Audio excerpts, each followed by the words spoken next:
I'd like to call to order the January 29th, 2026 Planning Commission meeting. Please stand for the invocation by Russell Wilder, pledge allegiance by Emory Holloway. Y'all would bow with us now. Dear Lord, we want to thank you for this day. We want to thank you for this opportunity to meet, to practice our governance. We ask that you look over this community this weekend. Looks like we're going to be seeing some pretty ugly weather. We hope that everyone stays safe in all this and that you cover us with your help if needed.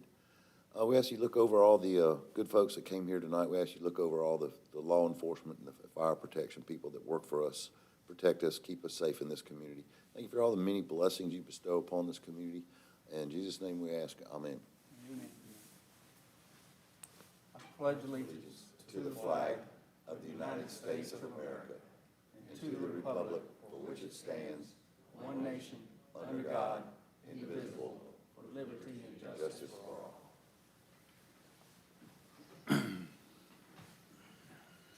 We do have a quorum this evening with 3 present, 2 absent. Gentlemen, you've had a opportunity to look over the agenda. I need a motion to approve the agenda this evening.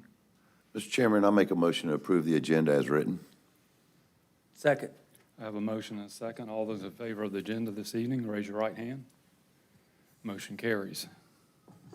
Getting right into the debate agenda, new business, public hearing, Foundations for the Future Comprehensive Plan.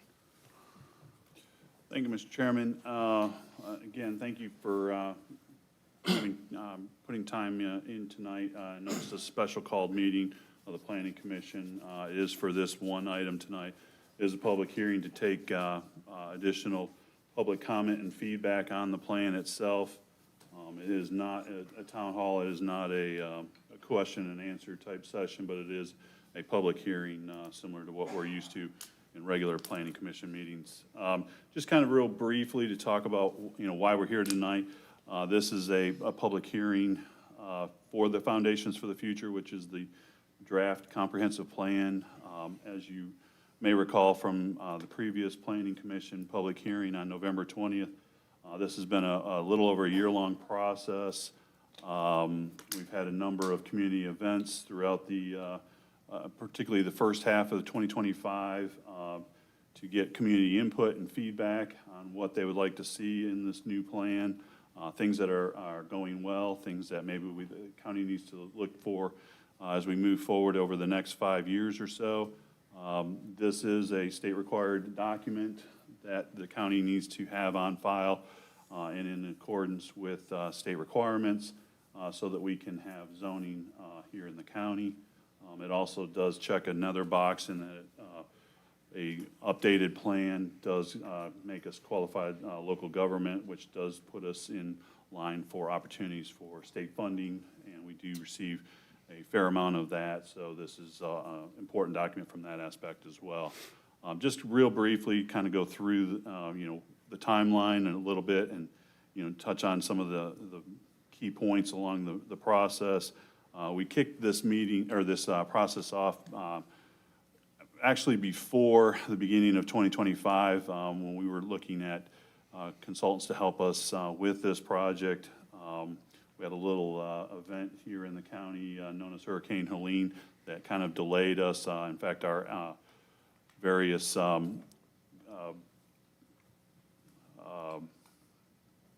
consultants were coming in to do the interviews a couple days after the hurricane, so we had to postpone that timeline a little bit. So we really got kicked off back in March of 2025. We had a kickoff meeting, a public event at the Evans Library. We had steering committee was appointed by the Board of Commissioners. That included members of the public that the commissioners selected, as well as organizations that are typically involved in our planning process, which include organizations such as the Chamber of Commerce, the Development Authority, the school district, the Fort, if they were available to participate, some of those community participants. So those were part of the steering committee. So we had a number of steering committee meetings through the course of the process. Our consultants, Housley Levine, and altogether were here on a number of times throughout the process, participating obviously in the kickoff meeting in March. They were back in May when we did visioning workshops, both in the afternoon and the evening at the exhibition center. And all the while, altogether, was the community outreach sub-consultant for our project, and we did pop-up events around the county at various locations, both in March, again in May, when they were here in November. We did another series of pop-up events, and those were places like Chick-fil-A of Evans, Sunrise Grill, the Harlem Library. We were at the Grovetown High School graduation at Evans Town Center Park. That happened to coincide with one of their trips. We were there in June at the Evans Market on a Saturday to get as much public input as we could on the process. And in the meantime, we had a couple different surveys online. The project website is futurecolumbiacounty.com.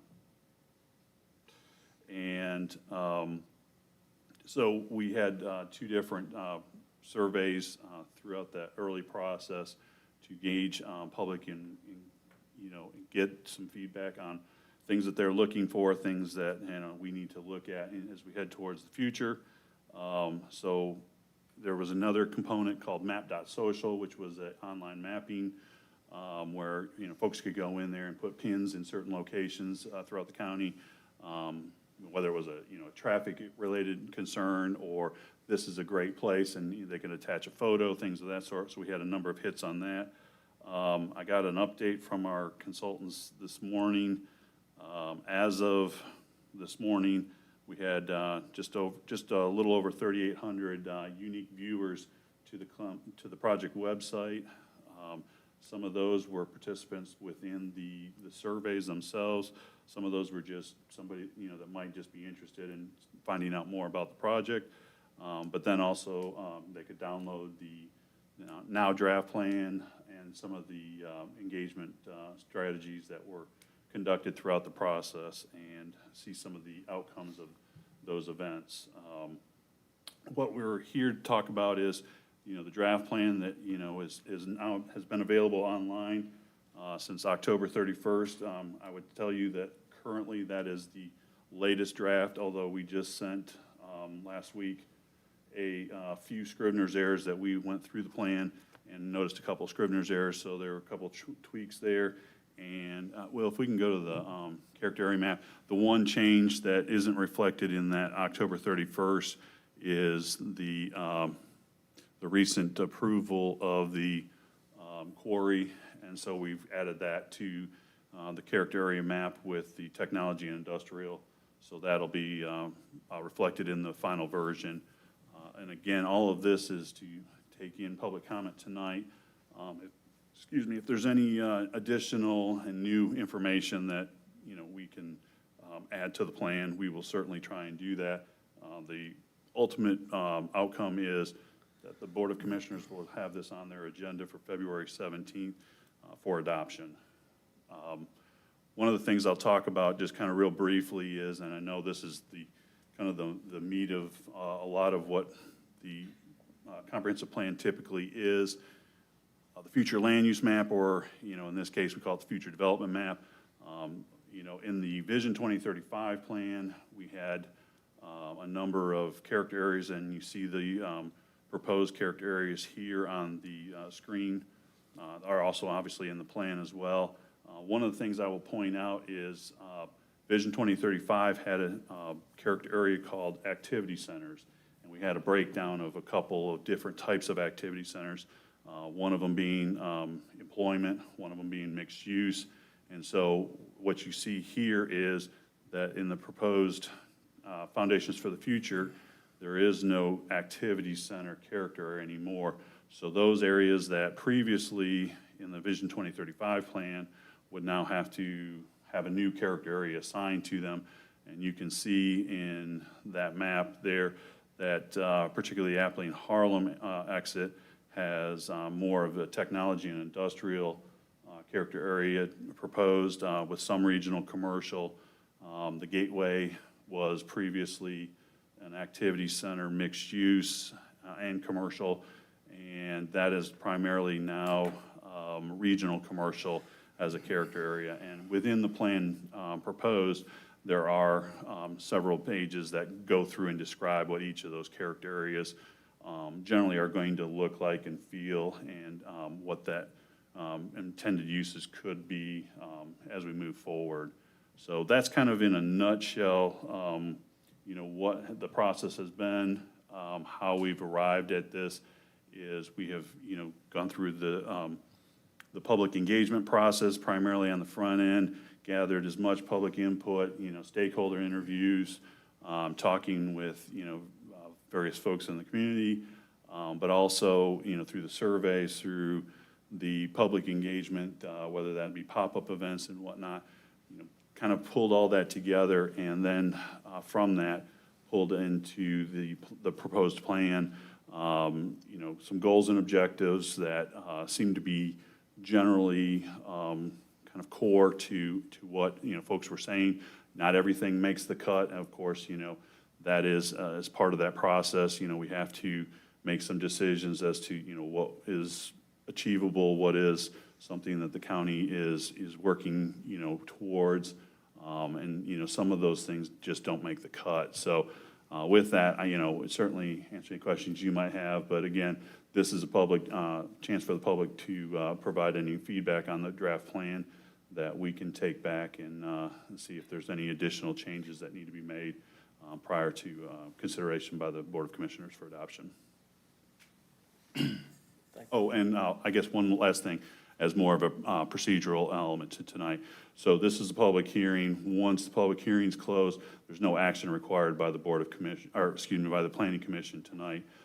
That recommendation that you previously have made on November 20th has already started the process for the adoption. It's already at the Regional Commission and the Department of Community Affairs for preliminary review, pending any additional changes that may come out of tonight's meeting.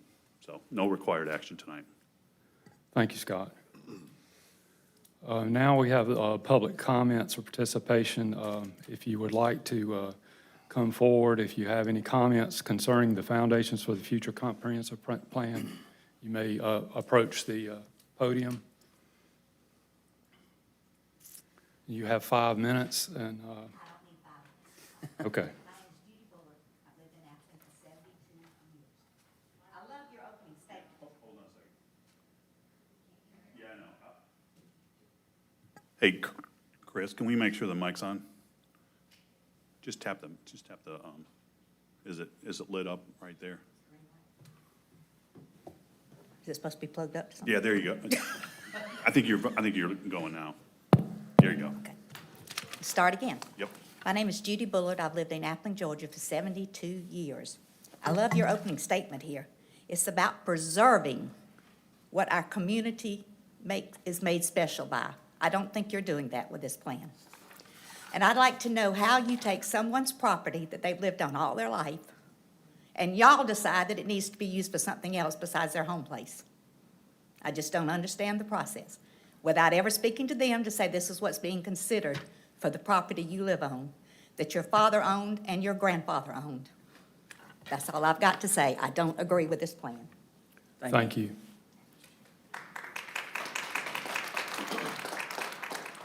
Mr. Chairman, before you start my time, I'd like to ask you a question. Has this body voted on rezonings recently while the Vision 2035 plan is currently the guiding document?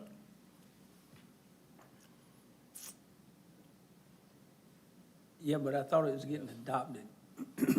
You said it was going through the regional commission, So the and I answer know is- we still done some Yeah, so the answer to rezoning. the question is yes, of course, we've Right. taken applications with the Vision 2035 as the current plan, but with also the, you know, kind of a parallel as to what the future may hold, and obviously hasn't been considered and adopted yet. So then currently, this document that you have before you tonight is not the current binding guiding document. Right. Correct. So then basically, you have violated what the citizens of this county voted for by conducting rezoning hearings and voting for rezonings that had no document in place to support that. Would you agree to that? Well, we Not created a necessarily. DC zone. That's You DC. had no guiding document to support your rezoning votes. Would you agree to that? As far as what, 2020, If it- 2035 compared to this? Exactly. Okay. Yeah, well, what do you mean? So you had no legal document, guiding document that is required by the state to support the rezonings that you have voted for. Mr. Sterling, Yes. the vision plan is mandated by the state in 2025, that we have a 20-year outlook and we update it every 5 years. It's not necessarily a legal binding like you, That's if this color is on the map, you can't put that color in its place because the law doesn't allow. That's not exactly how that works. It's a Correct. guide and a wishful plan for how we hope things go, but things constantly evolve, which is why the state asks us to update this every 5 years. That's So it's not like we necessarily did something illegal. That's correct. We varied, we deviated from what was hoped for in the first version, or the most recent version, which was 5 years ago, when we all participated in that update. So it's not necessarily like it's a legal binding document, it's a guide, it's a hope and a wishful plan, but as the plans evolved, since I've moved into this county in 1988, you know, you've got to be able to adapt and change. So I don't know that Isn't this document required to be submitted to the state as a local body approved document? it is indeed, and that's the Yes, process that's we're in correct. with this one right now. That's what we're doing right now. Indeed. So then if it's not done, there are ramifications that the county deals with if it's not done. So my point that I'm proving here is what citizens have participated in and developed over the last decade, you just arbitrarily chose to throw in the trash. I'll start with my remarks. Good evening, Chair and members of the Planning Commission. My name is Lee Munns. I live at 6343 Harlem Grovetown Road, and I appreciate the opportunity to speak tonight. A lot has happened in Columbia County over the last several months, and through all of it, one thing has remained constant. Citizens want a good place to live, and I have seen this firsthand. They want leadership that makes prudent, responsible decisions. They want their largest investment, their home, protected. They want schools that are safe for their children and roads that are safe for those children coming and going to those schools every day. Tonight's vote to do away with the Vision 2035 and replace it with the Foundations for the Future is not just a paperwork change. It is a decision that will unleash a chain of events that cannot be easily undone. And if confirmed by the commission, those events will fundamentally overwhelm a large part of this county. We are talking about massive, simultaneous construction projects across multiple sites. By the way, I took the time to visit the Meta site today. Y'all should do the same. 3 different locations, different landowners, and now a 4th site being discussed with essentially the same small group of developers. This is not a slow, phased rollout. This is a race. I've heard it compared to building a hotel, and I think that analogy is very accurate. You can't rent the rooms until the rooms are built. That means every developer is in a hurry, a vicious hurry. Speed becomes the priority, not the community impact, not the traffic safety, not the long-term planning. What does that look like on the ground? It looks like dump trucks coming from a newly approved quarry, potentially hundreds per day. It looks like the constant interstate traffic bringing in steel, concrete, generators, and heavy equipment. And it looks like construction workers coming and going from multiple job sites at the same time. It looks like congestion that doesn't stop at 5 p.m. because these projects will operate 24 hours a day, 7 days a week. Got to get the hotel built. And once that starts, there are no breaks. What is most concerning to me and to many others is how we got here.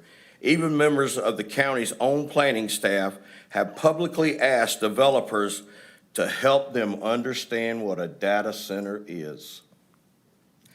That should stop all of us in our tracks. Across the country, counties are holding seminars, convening experts, and bringing all stakeholders together to understand the logistics, the power demands, the water usage, the construction impacts, and the long-term consequences of a data center development. Here we have taken a couple of trips, looked at a few sites, but we haven't truly studied what's coming. Even the zoning conditions we put in place are not sufficient. The operators of the largest data center complex in the country have said so themselves in an Association of County Commissioners webinars, which I haven't yet heard one county commissioner in Columbia County confirm that they participated in that webinar. Yet here we are, moving forward anyway. This feels like a train that has left the station with no brakes, and that is entirely unnecessary. We could slow this down. We could call for phased development. We could require better studies, stronger conditions, and real mitigation plans. That's why planning exists. That's why Vision 2035 existed. These processes are supposed to be checks and balances to make sure that when we reach the end of the track, we get there safely, thoughtfully, and with something we can all be proud of. Some people say, well, property owners should be able to do whatever they want. Well, if that's truly the philosophy, then let's be honest about it. Let's do away with the Planning Commission altogether. Let's do away with comprehensive plans, zoning, public input. Let's just let everyone do what they want whenever they want. But that's not the way we claim to be as a county. We have these processes because the collective good matters, because the impacts don't stay neatly within district lines. Traffic doesn't stop at the edge of the map. I'll leave you with something personal.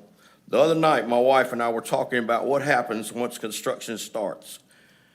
And y'all realize that's going to be about 10,000 people? 10,000 people, guys. That's the low number. I honestly don't know how I'll get to work. The two routes I take now are slammed with traffic, and there aren't any good alternatives. That's not hypothetical, folks. That's real life. So tonight, I ask you to pause, to think beyond the vote, to think about the families, the schools, the roads, and the long-term livability of this county, which I realize tonight you won't be taking a vote, but this is not an all or nothing decision. And even today, I get an announcement that the Upper Savannah River reservoirs are entering a drought level 2. And when I went to visit that job site today, one of the things I saw, about a half a mile of cooling towers. But we have no building codes in place that are going to protect our water. Thank you. Will, I hope you get that education you need. Thank you.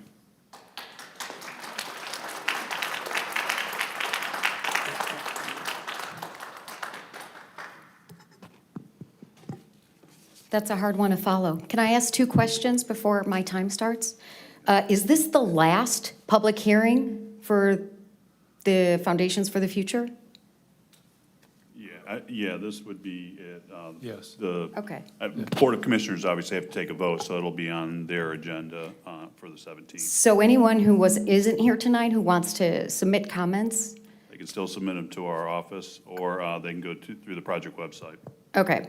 And then my second question, Mr. Wilder, I know you were on the steering committee for the Vision 2035 review, the cyclical every 5 years, and you were assigned in December of 2024. Did your steering committee ever meet to talk about Vision 2035, or did you go right to this project? No, we met in March as a kickoff, and that's when the process began, but we met several times last year. Okay. Was it rebranded when you met as Foundations for the Future, or was it still Vision? No, it was Foundations for the Future was the concept for the new name, for the plan that it's, like I said, is mandated by the state. Okay. I think that's my question is, these talks started with that steering committee assignment. The rebranding had already started with that steering committee, correct? Correct. Okay, And because what happened that in- wasn't really clear that rebranding transition. Yeah, in 2024, all they did was ask the people to serve and submitted their names to be approved by the county commission, the full commission to serve. We didn't start the process until 2025. Right, okay. And you went right to Foundations of the Future. We met with the consultants and they gave us their concepts, we gave them our input, everybody on the committee, 20-something of us, however many it was, and it started there, and at the March kickoff. Okay, thank you for clarifying that. So let me start off by quoting Goethe, who said, "Things which matter most must never be at the mercy of things which matter least." My name is Marlena Bergeron. I live at 2545 Willow Creek Court in Evans. I'm about 1.7 miles from the upper right corner of the purple blob. As a 12-year resident of Columbia County, a master gardener, a master naturalist, a mom, and a member of the Sierra Club Executive Committee, I thank you for this opportunity to give public comment and share my concerns on scope, syntax, and rollout. This comprehensive plan is not ready to go to the commissioners. There are some great parts, especially the bike path, that I've been looking forward to for 10 years. If you look at the survey numbers, outdoor recreation is still the #1 activity for tourism and fun in Columbia County. The outdoors are our golden goose and our bread and butter. This plan is a work in progress, but I don't think it's ready to be adopted or promoted in its current form. And I'd also like the Planning Commission to consider a moratorium on any new data center zoning until the local ordinances and state regulations can be strengthened. Let me also share a quote from last week's Wall Street Journal, Cole Murphy, who wrote an op-ed on Georgia's film industry, stating, "Millions of square feet of production facilities sit empty. It turns out that bribing studios with taxpayer dollars isn't a strategy to create a healthy industry. It's a way to be out-bribed." It's worth noting that one of these empty studios in Athens is actually being repurposed into, you guessed it, a data center. All of us agree that being a good property owner means being a good steward and an informed citizen. It's a fact that people care when they have skin in the game and when they are stakeholders. Ownership isn't just about what sits inside a fence line or appears on a balance sheet. It also carries a broader responsibility that extends beyond property limits, clean air and water, responsible noise and light levels, stormwater management that protects neighbors downstream, selecting native plants instead of invasives, and shared access to nature and wildlife. Like Mr. Munn said, the collective good matters, and we need to reframe ownership. That collective stewardship is part of what makes this county valuable. It includes supporting our local farmers whose land adds economic value, character, integrity, and identity to our region. Many families threatened by data centers plan to stay on their land, some even planning for their children to stay. We take pride in investing in a beautiful place, and we strive to take care of it because the land takes care of us. That's why redrawing this new technology and infrastructure character area is so concerning. It effectively swallows up previously designated rural corridors from Vision 2035 and displaces established residential and agriculture uses. Plans can and should evolve as community needs change, but this change happened quickly, and it was clearly driven to accommodate data centers. Farmers can tell the difference between facts and fertilizer. The new quarry is for data centers. The Kinder Morgan gas pipeline expansion running just south of us is for data centers. Yet at the end of these data centers, they are not the property owners. These end users are leasers. But when we are seeing is a boom, out-of-town speculators are purchasing land not to be good stewards of it, but to flip it to a data center developer. Developers then build facilities, sometimes before even securing an end user, and then sell the project to a limited liability company, often based out of state.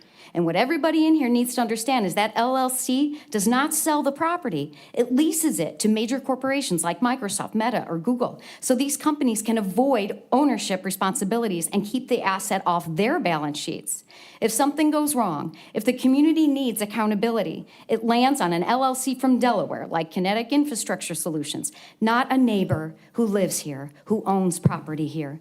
These facilities may last a decade, or they may last 5 years, or they may never come online at all because some analysts are already warning that global chip manufacturing capacity may not support the scale of projected data center growth without major expansion. And I have supporting articles on that for you.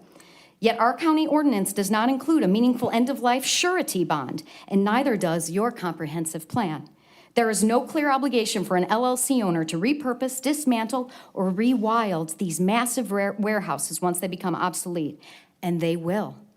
Buildings can be removed, but old trees and ecosystems and character of our neighborhoods take far longer to recover, if they recover at all. Financial stability matters, but our natural resources are our greatest assets, and this plan quite literally puts them towards the back. I won't belabor you with my specific edits. I'll go ahead and send those. But I want to make this point that I don't think this plan balances development and conservation. Mr. Wilder, you were on that panel, and I didn't see you or anybody else try to defend conservation interests or protecting this as a bedroom community. You want to go fast and furious, or do you want to do this right? You need to start playing hard to get when it comes to sharing and spreading our natural resources, and recognize that human health is inseparable from environmental health. And health, in the long run, is wealth. Thank you. Thank you. Thank you.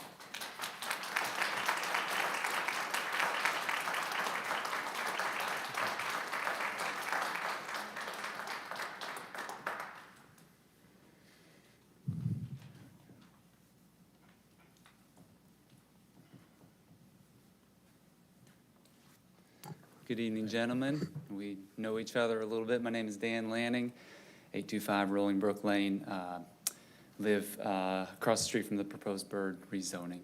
That's where we are. But appreciate you three being here today. I think most of us here are probably, again, concerned about the Appling-Harlem interchange in that area. I'm saddened and disappointed that Ryan couldn't be here to represent us, being in District 4. I know this is just more general, but I think it's important for, I know this is probably a choice for you to be here, but for people who live in that area to be here, and I'm sad he's not tonight to hear these comments. Hopefully he's watching at home online or something. I've been over this with Scott before, and with Scott Johnson, and Allison Couch, and a number of people, and again, to not reiterate the same things that my neighbors back here have spoken about, but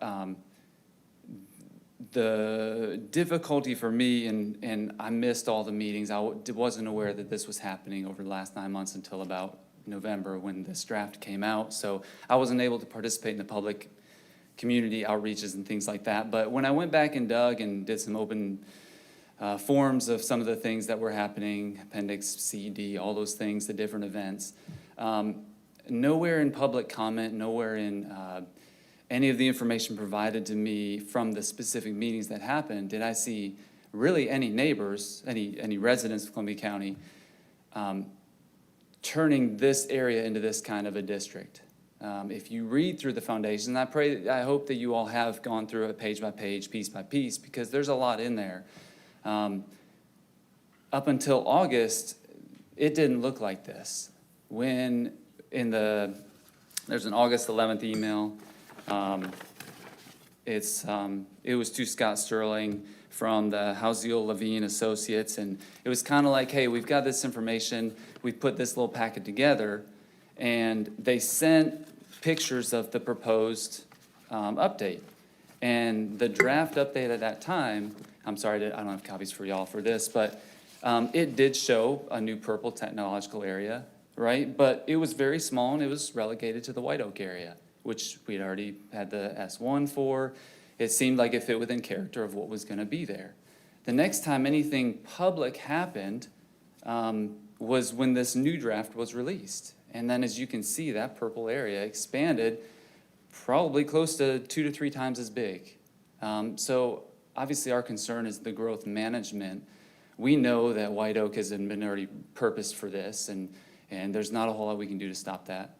We know that Pumpkin Center and Bird Tract have not yet been approved for a rezoning. We can stop that. We know that land to the west of Pumpkin Center doesn't have to be rezoned for this either. We have the ability to stop this growth to the west. below I-20 and above I-20, those purple areas that are past White Oak and Pumpkin Center, you know, this is bigger than what's out there right now. So I think what we're asking as residents is when is enough enough? When can we just say, you know what, we did it, now let's stop it. Let's pull back off Bird. Let's pull up off Pumpkin. If we can't stop Pumpkin, well, at least pull it back from this way. If we can't stop White Oak, let's at least pull it back from this way so that we've sectioned it off and said, you know what, we tried it, we did it. Public hated it. I don't know anybody who likes it except maybe 4 or 5 families who are gonna have generational wealth. Let's pause. Let's put a 5-year moratorium on it. We have to redo this again, and in 5 years, if we are all sitting here saying, man, data centers were awesome, we loved it, let's do more of them, then let's do more. But I think you guys have the ability, we only have so much power, we can only send so many emails, but you have a little bit of pull with the county, with the commissioners to say, you know what, I think, guys, we could pull this back a little bit. We could maybe slow it down, even if someday it does go to DC. We don't have to do all of this. You know, from the left edge right there to right here is about 4.5 miles down, 4 to 4.25 miles down the interstate. That's a long ways. And to have that whole corridor be dedicated to data centers or potential data centers, 4 miles is a good distance. I mean, if you take that and you go from Evans up to the lake right there, that's about the same distance. That's a long ways. Again, like Mr. Munn shared, we're talking huge volume of people right away. These, if we were developing neighborhoods, they would, I'll take 30 more seconds, they would take a lot more time to develop, but when we do these data centers, if they happen, it's thousands of people right away. It's not a progression of we can get ahead of it with traffic because we built 10 homes this year, 15 homes this year. We're talking thousands of people tomorrow if we said yes. So I just ask that you consider shrinking that back to the farthest places that you can. Thank you all for your time. Thank I you. appreciate it. Thank you. Appreciate it.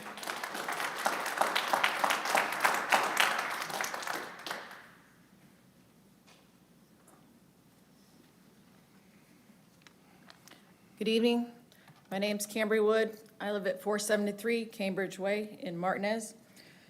As we've all identified here, there's a significant change in the proposed land use between the 12 August 25 draft and the revised land use map that was proposed on October 31st.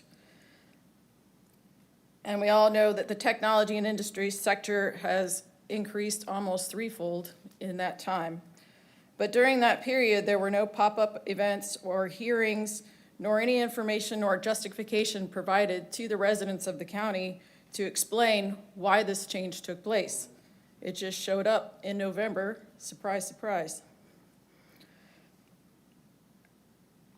So what I would like to request is that some justification be provided of these significant changes, including the schedule of any events that happened during the time between 12 August and 31 October, any information that's been provided to the public, any correspondence, meeting minutes, revised planning documents that were prepared during that time. I would like to see that provided to the public for our information. And until approved in the final version, I would request that all presentations to the public, if guided by the county's master planning document, include baseline data, maps that are part of the Vision 2035, published in 2021, instead of the unapproved draft documents. I think this causes some lack of transparency, or at least a perception of a lack of transparency for people who don't understand the difference between the approved final revised new plan and the old plan that was previously approved. I would also request that the 31 October 25 Foundations for the Future draft be revised after this evening's hearing and published in a final draft form for public review and back check. That's a standard practice in construction designs and documents and master plans, is that before you go final and approve the final document, you make sure that all the comments that have been made up to date have been addressed and closed. To date, there hasn't been any list of comments with responses provided. Typically, that's shown in an annex to a master plan. and I would like to request that that be provided as well. I would also request that until all comments are resolved, we preclude any future votes on the final approval of this document until those comments have been resolved successfully to the citizens of the county.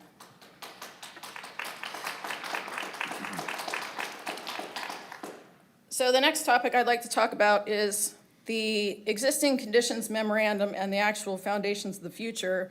Page 5 of the existing conditions memorandum and page 12 of the foundations for the future indicate key takeaways from your community engagement that was conducted prior to May of 2025. The increase in size and scale of the technology and industry zone clearly supports the planned White Oak, Bird, and Pumpkin Center data centers and is inconsistent with residents' needs and values. For example, in the existing conditions memo, traffic was highlighted as a major frustration. Slowdowns, poorly timed traffic grids, roads that have not kept up with new developments were mentioned repeatedly. Residents want road improvements to be more strategic, better coordinated with growth, and reflective of long-term development patterns. Growth should support quality of life. There's a strong feeling that growth is happening too fast and without enough planning. People want thoughtful development that focuses on quality over quantity and has a better mix of use. In the foundations for the future, manage growth thoughtfully. Desire for slower, more balanced growth, housing opportunities, and attainability, protecting natural resources, green spaces, and community character. Residents fear losing trees, natural areas, and the character of their neighborhoods. Having housing that works for everyone. Residents want more affordable housing options for seniors and families. Clear need for better communication and regular updates, an easier way to share feedback. And taxes are becoming a burden. Rising property taxes are putting pressure on households with no correlating improvements in roads, parks, or other public services. All those comments are directly from your own planning documents and are in direct violation to the changes that you've made in your land use map. Section 3, past plans, studies, and reports does not indicate that this plan was coordinated with the cities of Grovetown or Harlem's master plans either. The increase in the size of this industrial zone most significantly impacts these cities due to proximity, projected utility and land use, and community character. Takeaways from community engagement in these plans can be found on their city websites and, like countywide feedback, reflect that the needs and the desires of the cities of Harlem and Grovetown residents are not in line with what you've got planned here too.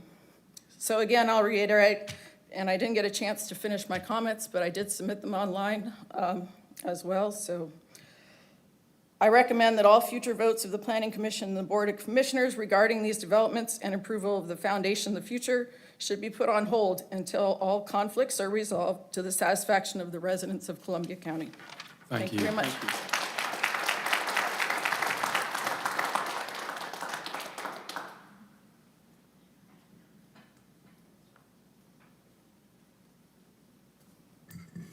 Good evening. I'm Lindsay Brantley. I live in Harlem and Pumpkin Center.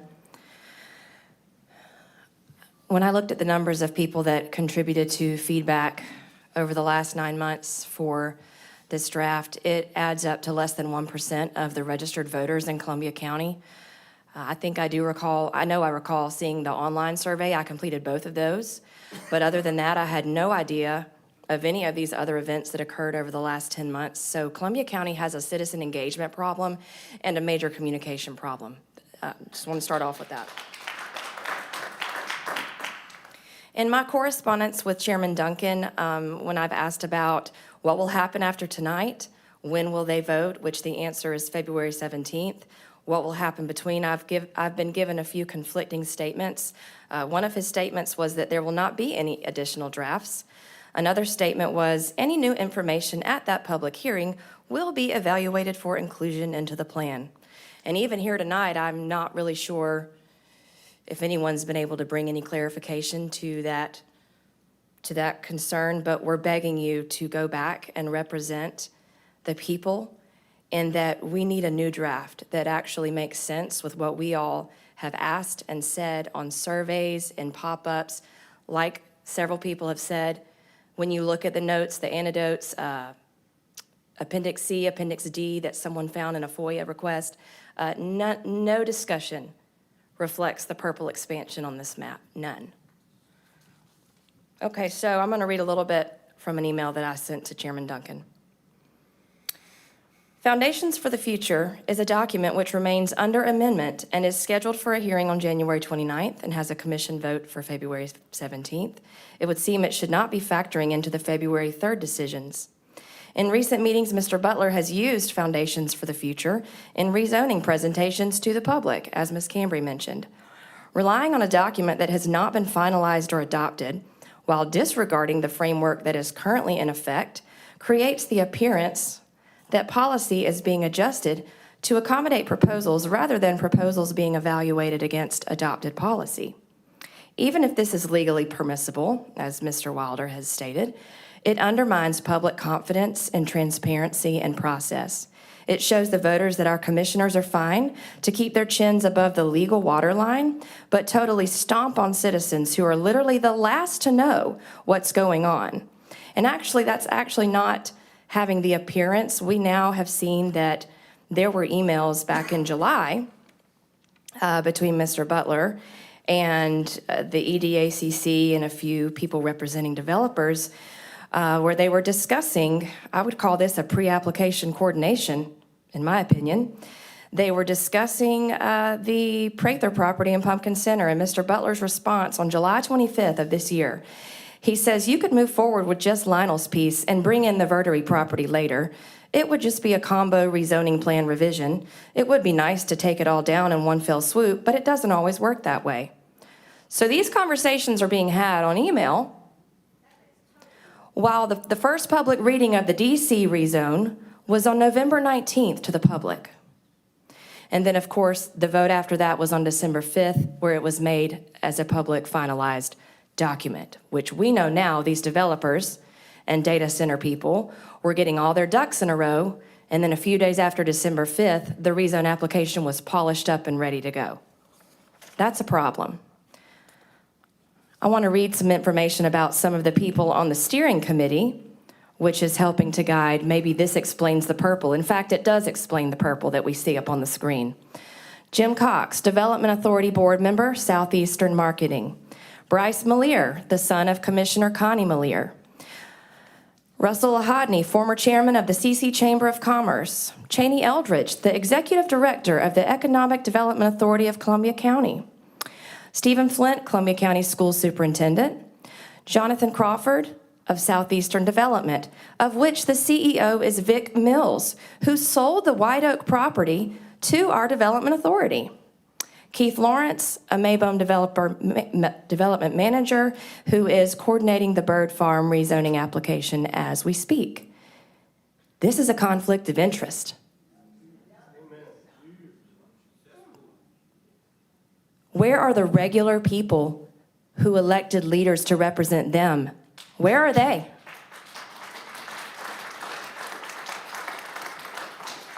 So here's what I would like to respectfully ask of you guys to go back. I know our commissioners get the final say, but you all can have the conversation.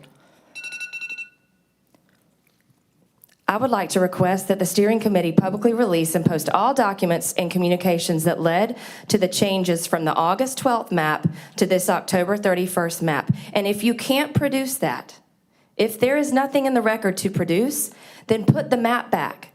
Put it back to what it was on August the 12th. And I would like to request that the Foundations for the Future draft be revised after tonight's hearing and then published for public review before the commission hearing and final vote on February 17th. Where's all the comment box comments? There's a comment box on the Foundations for the Future website that tells people to write in what they think about the draft. Where's all that? There's no visioning document, there's no meeting where any of that was brought into the draft. Thank you. Thank you.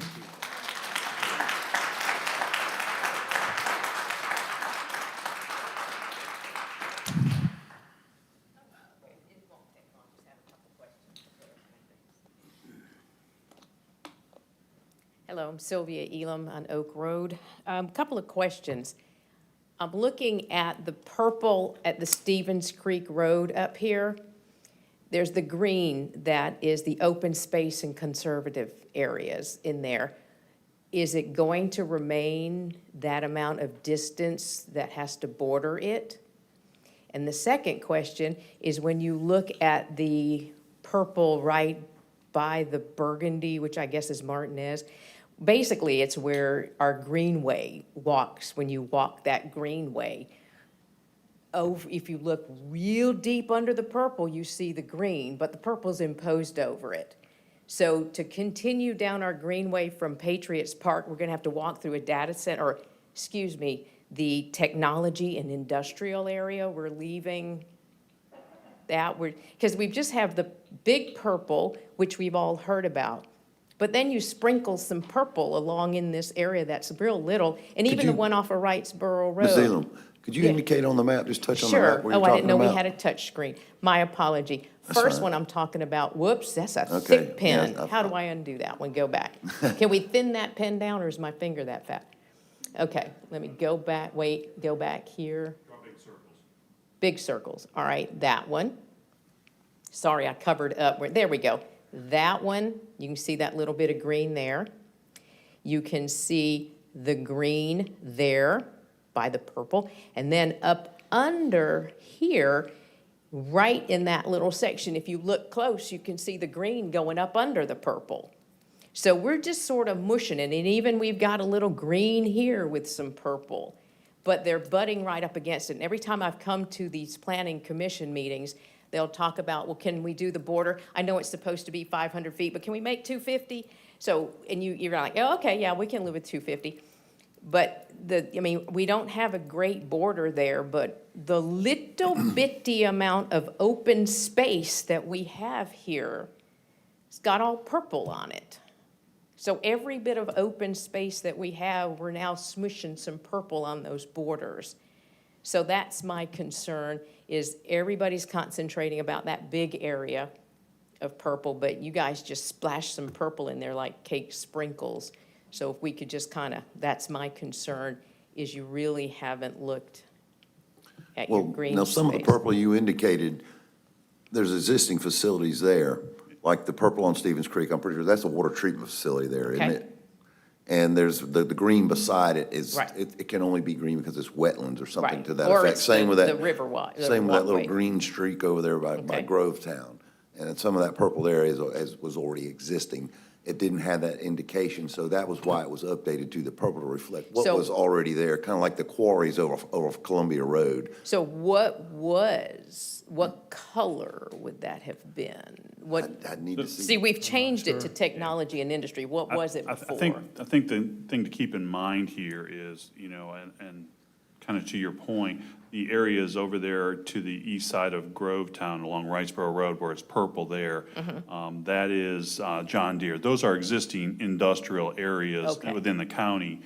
Some of that along the interstate there, just north of, or just west of, I guess that's Lewiston. Those are some of those already zoned or already industrial used areas.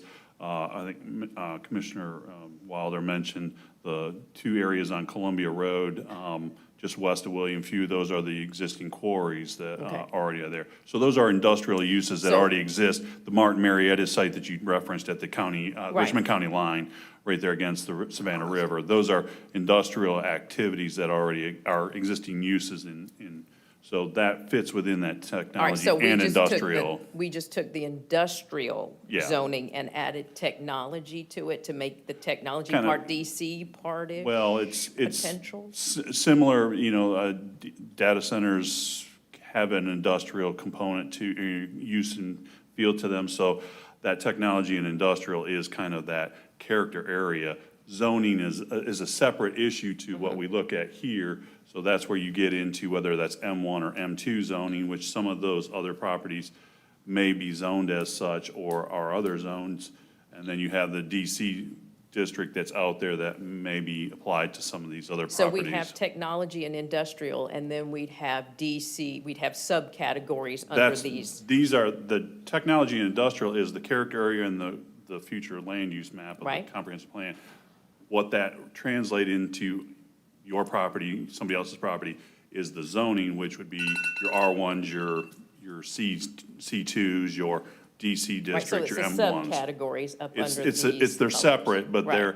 they typically correlate to one another. So Okay. your technology industrial will typically be your industrial zoning, your DC zoning, things like that. Okay, well, thank you. Thank you.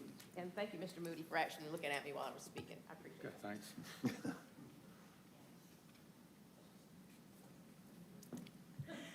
Joanne Murdoch, Swint Road, Harlem, Georgia.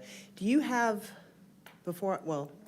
Scott, do you have the 2035 land use map available to view?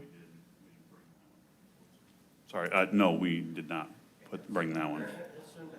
Yeah, Right. Well, I wanted Yeah. everybody here present to get the visual, because the former map, which I just found out today that there was a map change from August to October. They said there Oh. was, yeah, I just found that out tonight, so I'm glad I attended this meeting. But the former map from 2035, the current land use map, the difference in the open space and conservation areas and the rural residential versus what's on this map is mind-blowing. If you haven't seen the current land use map versus this map, there is, the only open space conservation really and truly on this map is around the lake. What happened to the rest of the county? Is it just the whole county is going to be land use for development, and we're not going to have any kind of conservation, open space areas? Take a look at the Vision 2035 map and compare it to, you can see how much green is on this map.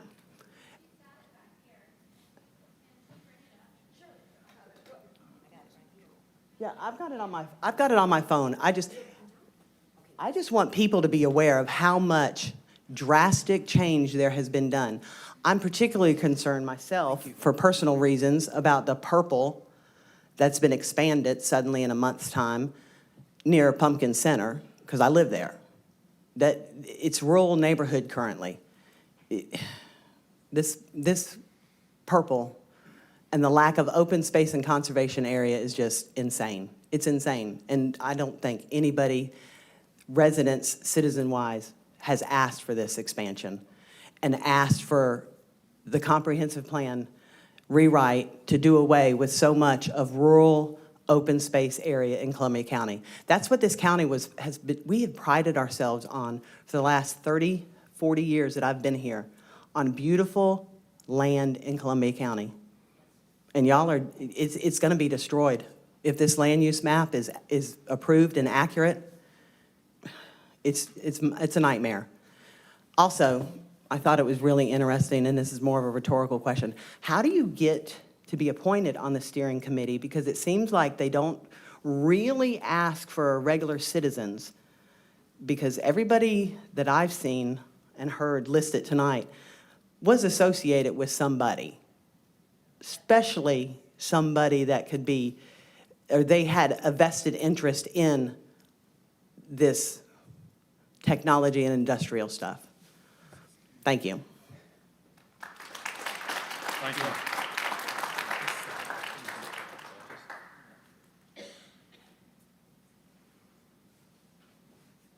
Ms. Hall.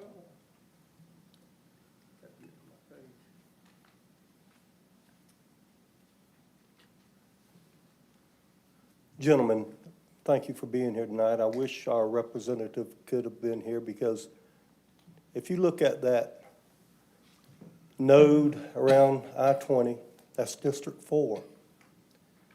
You see all the development of industrialization that's going to impact that community greatly and the surrounding landowners. I've got grandkids that go to Harlem Middle School. They're going to be inundated with all that mess that's coming. Now, my name's Dewey Carey, 3118 Dozier Road, Appling, Georgia. I was an educator here many years. I was a principal, teacher, coach at Greenbrier, assistant registrar at Greenbrier High School. I've been associated with the planning, and Mr. Scott Sterling could tell you, I came to that meeting at Grovetown. We had a great meeting. We had a great time. Matter of fact, we had the circle areas with different pens, different crayons. Well, let me tell you something. It wasn't like that. It was entirely different. Now, how it happened to change exponentially, it's either been manipulated or somebody used the wrong crayon. It's totally needs to be looked into, Mr. Sterling, because I do not know how we can come up with the purple on the other side of the road when y'all have been sitting through commission meeting. I want to tell you one thing. Thank you for your vote on the quarry. It was commendable. Y'all did a great job. Y'all understood it. But then it goes to the commission. It gets voted 3-2. And I'm going 5-0 to 3-2. And I understand things happen like that, but I'm going, this is something that's going to change this landscape forever, the trajectory of people's lives that live around this place immensely. Y'all did the right thing. But then it gets to the commission, and I'm going, you know, they put into paper, I told you this, they put into paper that we were troublemakers, that we didn't have the facts, that we didn't know what we're doing. They put it in the damn Augusta Chronicle. So my thinking is, what's behind their decision-making? Was it their emotion? Because they're mad at us because we're asking logical questions? We're trying to protect our quality of life? We're not protecting the citizens that have lived here, that have sweated here by this. And I've been part of this process from the beginning, from the 90s through now. I've never seen such a sham. I'm embarrassed that I'm even having to say this. Now, I apologize. I get loud. I'm very loud. I'm not mad at y'all. I'm just emotional, okay? This is on the foundations for the future. It centers on managing rapid growth through sustainable development. This is not sustainable. We don't have the water. We don't have the grid work. We don't have the runoff. We got runoff issues all over the county. We're not going to be able to hold it. My friend Bobo Martinovich, if you know, he lives on Coyote Creek, down below it. 100-year floodplain, that's going to wipe his place off the map. They're all down behind that area because we're putting in concrete. I've spoken to Will. He told me we're going to have ordinances and he's going to do it. I like Will. But you know what? 70 damn decibels? Listen to this, when the biggest data center place in America, Loudon, Virginia, they know what they're doing now. They didn't at the beginning. But you know what their decibel level is? 55, not no damn 70. It's ridiculous. Somebody needs to do their homework about these ordinances. Somebody needs to understand what happened here. It goes to the state. We need to report to the state. This thing has been manipulated. It is catering to those individuals that have money and want to make more money at the expense of their neighbors. The other thing is, y'all approved a zoning across. I was in Harlem. I go to a lot of meetings because I stay active because I want the best for Columbia County. Don't get me wrong. I was at the Harlem Cafe when they proposed Green Point. Let me finish for a minute. I commended the Prathers. I commended them. That was a great thing. That's what we wanted around that node. You know what that node is? We got different nodes in Columbia County, right? That's an urban node. It's not an industrial node. In our plan right now that they're going to present, it's an urban node. And that means residential, stores, cafes, shops, delivery areas like Amazon, that kind of stuff. I was misled at that meeting in Grovetown at the Exposition Center. But y'all approved the zoning for Greenpoint for that, and you got people that on Halls Creek that have built their forever home. I told you, I was a son of a veteran. I've been all over the world. I've never seen such abuse by a county disrespecting those veterans that bought those homes under the premise and guise that it was going to be a residential village with green space and all that. And now they're trying to put a damn data center in front of them after 17 homes that have been built for $850,000 to $750,000. That's wrong. It's immoral. It's unethical. We need to stop it. And y'all approved the zoning for whatever it was, Greenpoint. It ought to remain that way. Okay, Thank you. Thank you. Thank you.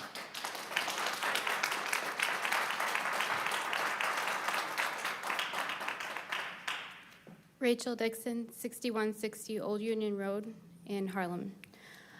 I'm very disappointed with this map. It needs to be put back to the drawing board. This is appalling. Appling, I'm not even from here. I'm from Charlotte, North Carolina.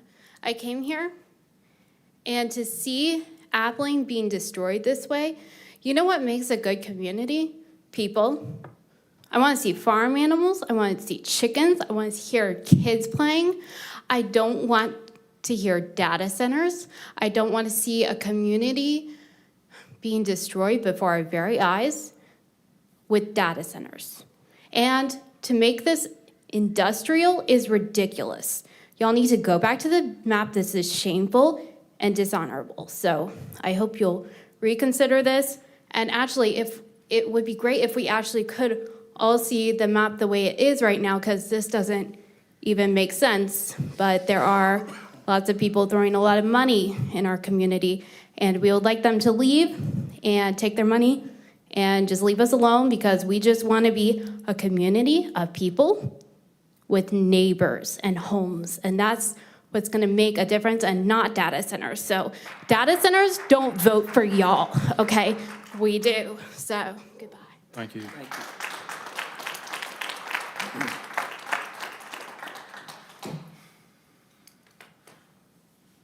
Okay.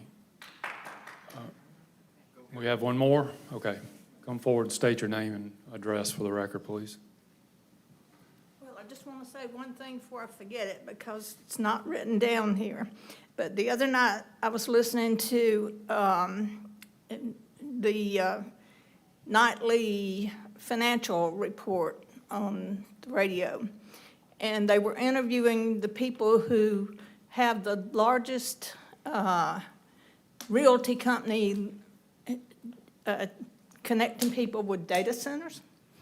And I found out something that was astounding to me. They don't charge rent by the square foot. They charge rent by the megawatts that are used. Does that put in perspective for you how much power is going to be used by these places? Well, Georgia Power approves that usage. They approve all that usage. And if I they can't handle it, understand. they will not approve it, so. I understand. I'm just saying that gives you some idea of what's coming to us. And this is the complete package. Oh, I'm Susan Warren, 5129 North Tubman Road. Thank you. Appling. This is the complete package I got at the fall open house. And I went through it page by page when I went home. And I made a lot of notes. And when I was trying to come up with some information to speak about tonight, I went back to some of those notes, and I pulled out about 15 pages because I can't type right now, you know. I'm having to look at my chicken scratching here. But on pages 10, 11, and 12 was where you recorded the contact with the citizens about the participation in this process. Our county has 170,000 plus residents, and there were so few people who attended any of these, not the fault of the county. But other than the fact that you scheduled a lot of these at the time that people are out working. They can't attend these. They don't have that option. And then many people, when they get home from work, they have to feed children. They have to see about homework. They have to do all these things. So they're not likely to go online to check out what you're doing. You need to have another way to reach people. I was at that open house, and I bet there weren't 30 people. I was there 30 minutes, and I'm sure there were not 30 people that came through there in that 30 minutes. But the next page I looked at was page 13. And this is a community management overview. It's got 4 different sections on it. One of them is managing growth thoughtfully. And these are taken from what you learned from these outreach options. It said desire for slower, more balanced growth, housing opportunities and attainability, protecting natural resources, green space, and community character. Then under public communication and accessibility, they had said improved communication and feedback opportunities, balanced county services, strengthening voices. None of this is happening. And I won't, well, I said I wouldn't go into this, but I will. On the page 19 is your age distribution grid, or chart, excuse me. On one of them, it has ages 20 to 34 and 35 to 54, and the totals under those 2 sections add up 50 to 50% roughly of the whole. And then in the same section, it has children ages 5 and under and ages 5 to 19, and those 2 sections add up to 30% of the total. So 50% of the adults who have 30% of the children are wanting quarries and data centers near their children? I don't think so. I mean, that's just crazy. So that also, I had forgotten when I made that remark here, that we're putting these data centers and quarries in the underpopulated and underserved rural areas of the county. So that's what we said we want to preserve, but you're not doing it. Excuse me? That was 5 minutes? Yes, ma'am. Well, I'll come back next time. Thank you.